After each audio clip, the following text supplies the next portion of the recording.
Bonjour et bienvenue dans Météo du Bitcoin. Aujourd'hui, petite analyse Bitcoin uniquement comme son nom l'indique. La dernière fois, je vous ai fait une petite vidéo assez courte sur le sentiment de marché et celle d'avant, quelle était ma stratégie long terme pour les cryptos. Une stratégie extrêmement simple. Je vous ai fait une vidéo assez détaillée et a priori, la stratégie s'est bien passée pendant la semaine alors qu'il y avait des turbulences.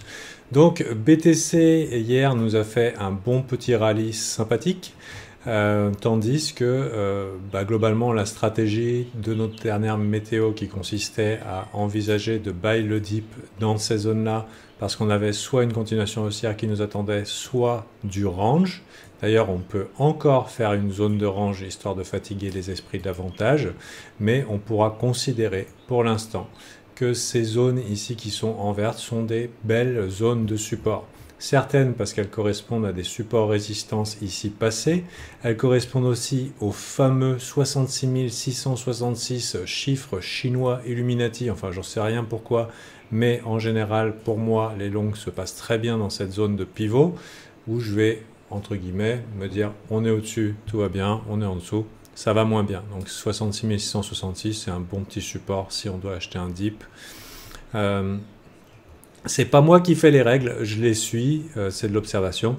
Et ici, un support un peu plus balèze, puisque ça correspond à notre dernière poussée. On a eu la Tetherfed, non, la Tetherfed c'était par ici, Tetherfed par ici, donc il y a eu des turbulences.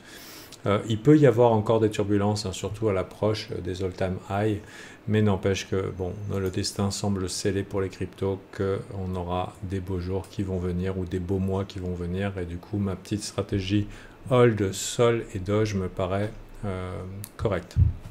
En tout cas, sympa à tenir.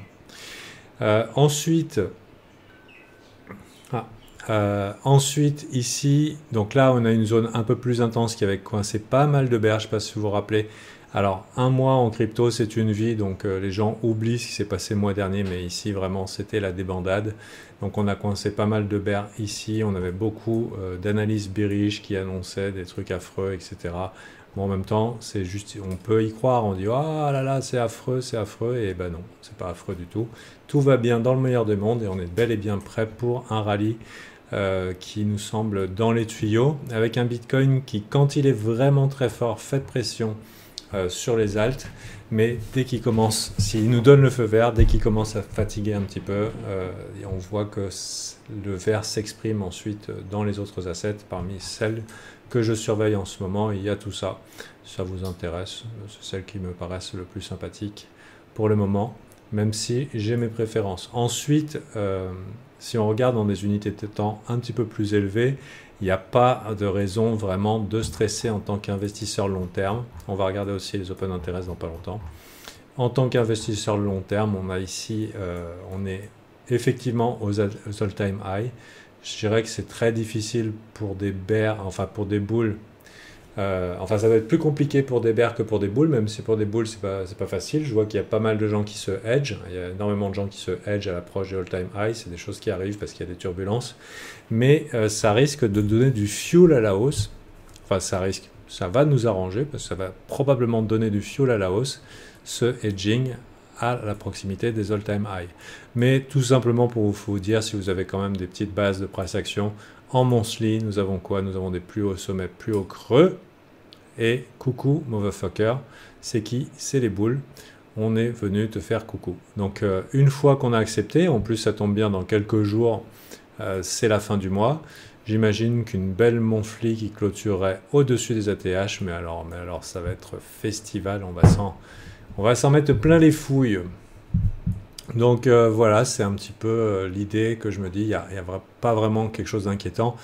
En général, on veut voir des gens qui sont bullish sur résistance, mais il y a de l'hésitation, il y a du doute, il y a surtout du désintérêt. La crypto, très très désintéressante. En même temps, je dirais, il n'y a pas eu vraiment de cadeau.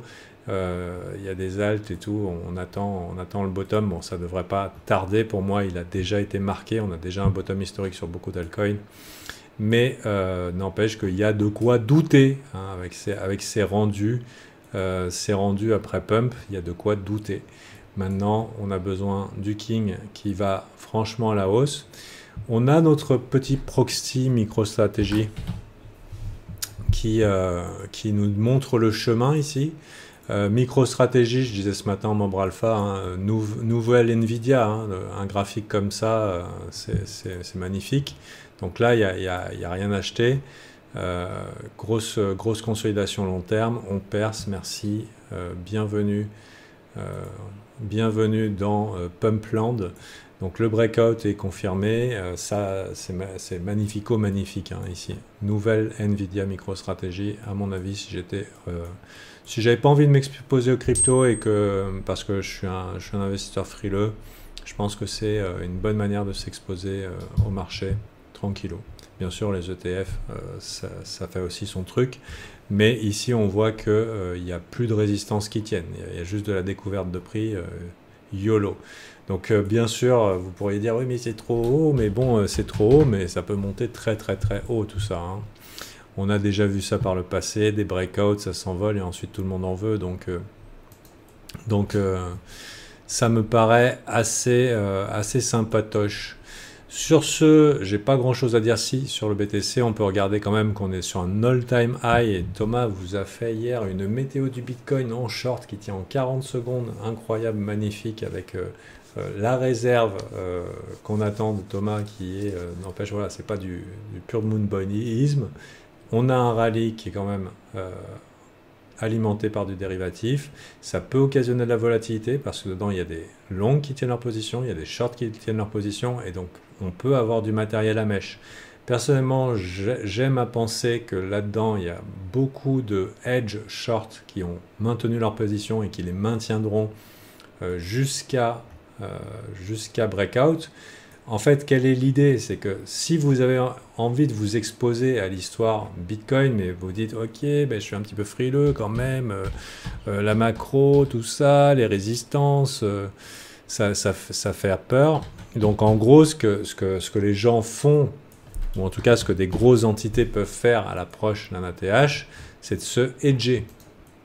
Ça veut dire ils ont du spot en BTC, ils vendent à l'approche de la résistance en short, des positions short qui vont diminuer leur risque alors que ça peut être turbulent. Mais ça veut dire que là on a quoi? On a des boules qui sont frileux et du coup qui s'ajoutent du côté des bears qui sont en train de chier dans leur froc avec des gros push d'open interest.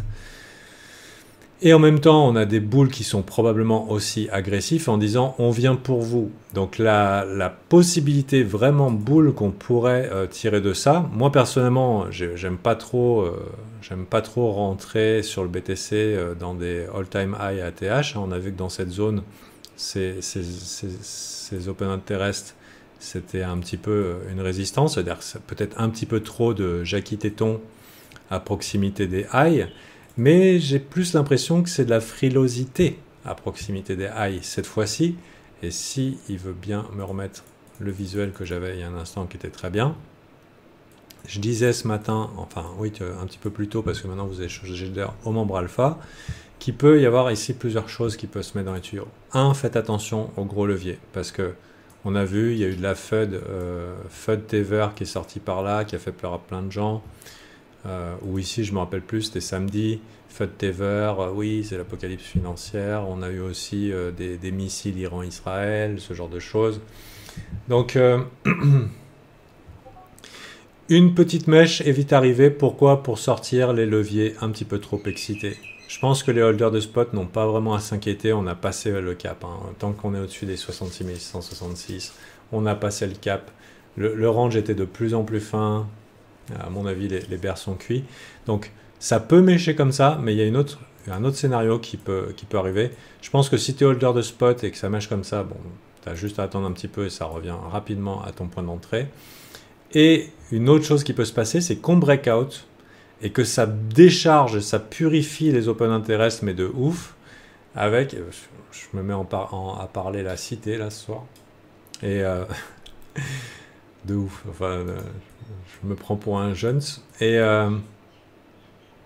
du coup, comment ça s'appelle, une fois déchargé, qu'est-ce qu'on a? On a des shorts qui ont été clôturés de force, des longues qui ont TP dans les liquidations de short qui sont très très ravis parce qu'ils ont fait un méga trade leur maman, et on se retrouve avec la machine à pump Binance. Donc la machine à pump Binance, là c'est OKEx. On va regarder la machine à pump Binance ici.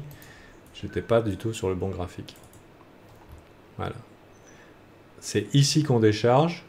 La machine à pump Binance qui revient au point 0, disons par là.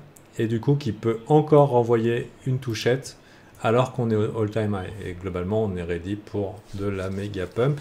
Personnellement, mon choix, c'est Solana et Doge, parce que Doge est un meilleur Bitcoin. Je dirais dans un narratif de même,